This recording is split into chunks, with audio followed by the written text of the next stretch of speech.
It's not fair. He gets more than I do. I remember saying this to my mum at different times when she was serving dinner, when my older brother would get more than what I would get. And I'd think, well, I want to be big, I want to be strong, so I needed as much as what my older brother was getting. And I didn't feel like it was fair.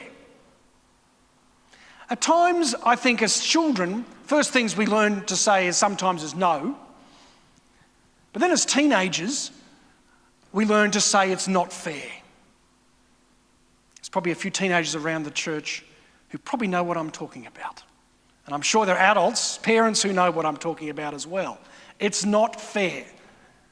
When you don't get what you want, or you feel like you've been gypped, you often say, or we often say, it's not fair.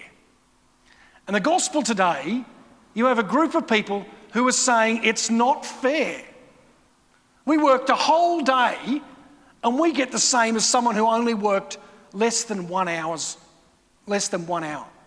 Seems a bit unfair. But this gospel is not about everyone getting the same for what they've done. It's about the generosity of God. And God is generous. And we're called to be generous as well. The kingdom of heaven is God's great act of generosity. And it's something that we should be looking forward to and excited about.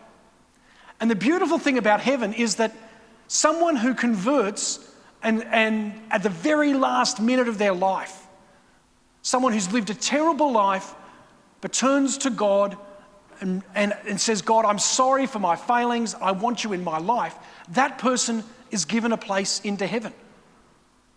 But then someone who's been baptized, perhaps a few days old, and lived a whole life of 85 or 90 years and really tried to live the Christian life consistently, they're welcomed into heaven as well. And in one sense, you could say, well, is that fair? Shouldn't you get a better heaven? Shouldn't God be more generous to the person who's lived their life for 85 or 90 years? But God's generosity is abundant. This gospel, first and foremost, is about generosity. God's generosity to us. And then how we're called to be generous as well. And generosity is not just something that those who are landowners or those who are parents are called to do. Every single person's called to be generous in what we have, in what we can do, in how we use our time. Even the young ones, you can be generous too. You can say, oh, I did this and I want more than what my brother or sister got.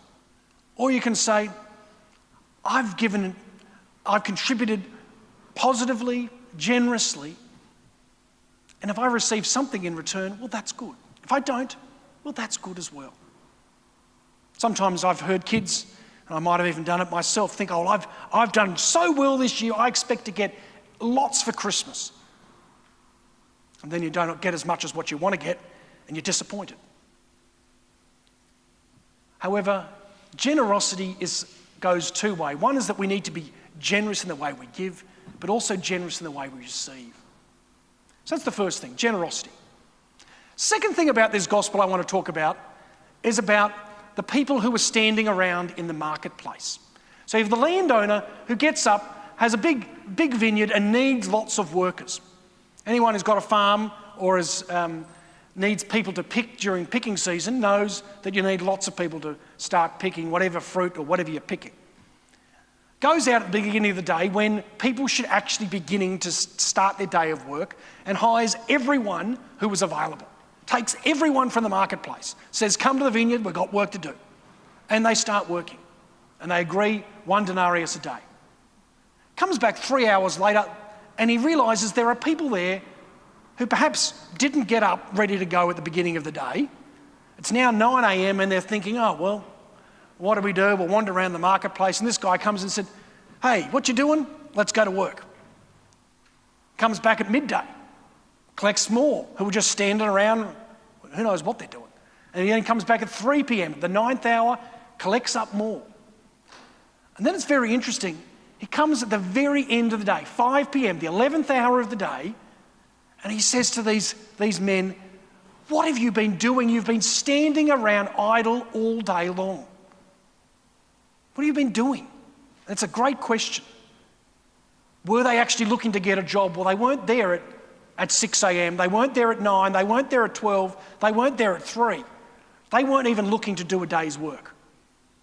And he said, go to the vineyard and work. There is a dignity in work. All of us are called to contribute. To be there at the 11th hour and having done nothing to contribute for the whole day long is not a good way to be going about life for all of us.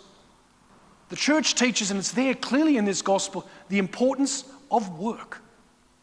We should get up and be active every single day. We should contribute. Even those who are retired, we're called to contribute, to use the day and to live the day well. For those who are young, we're called to contribute as well. We're not just say, oh, well, I wake up today and I just play games all day long. We can do things. We can pray. We can study. We can share our life with others.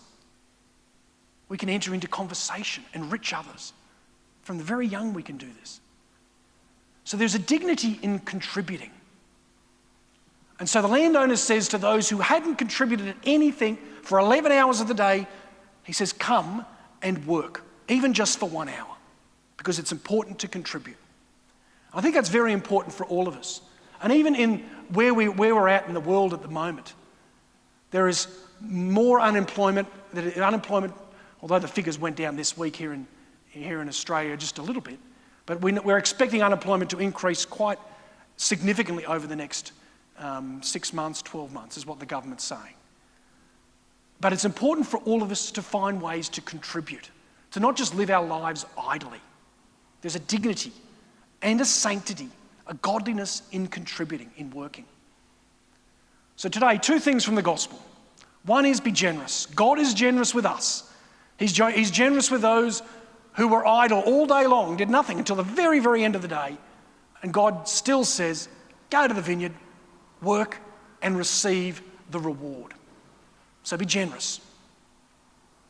But let's not be sitting around or standing around doing nothing. Let's live our life to the full. Let's live our life courageously, nobly. Let's contribute. Let's work, not just for what I want or what you want or what we want personally, but let us work for the glory of God in all that we do.